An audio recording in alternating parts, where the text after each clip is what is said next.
We're investigating multiple UFO sightings that took place on March 17th and March 18th in 2009. And each sighting was followed by what seems to be the military's first response to a UFO presence.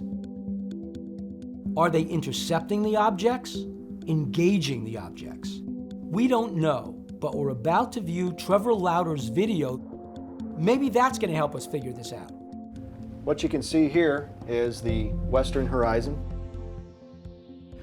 Traveling south, what really stood out to me were these amber orbs that were attached to it. They seem to be in sort of an oval shape, and there seem to be several of them attached to the bulk of the craft.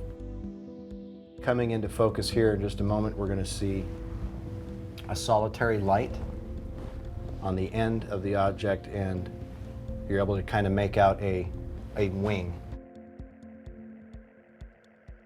Now, when this flew overhead, I was able to make out a second wing. So what we're looking at here is the fuselage, wing, and then what you don't see is that other wingtip.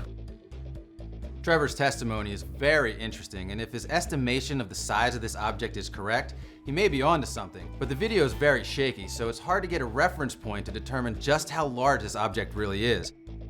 So what is it about this craft that strikes you as being unconventional, possibly extraterrestrial?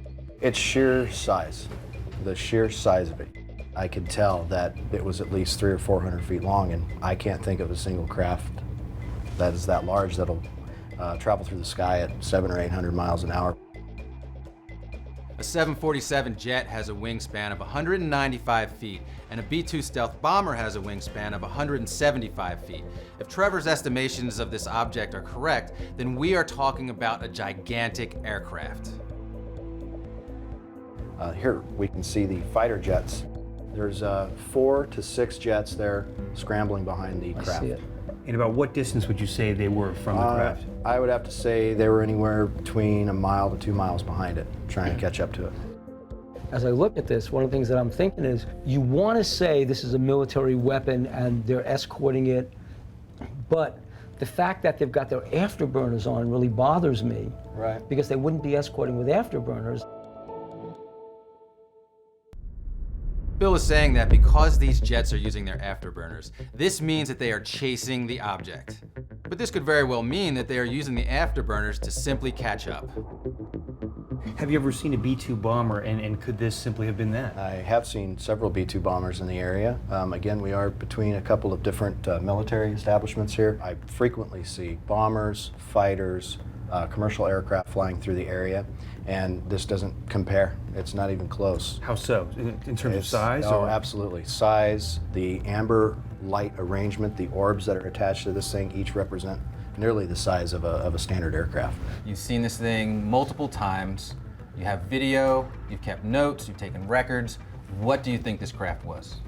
Honestly, Kevin, I have no idea what this object could be.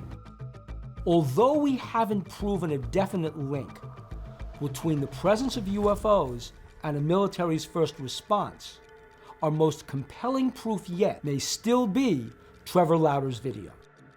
The military doesn't know what it is.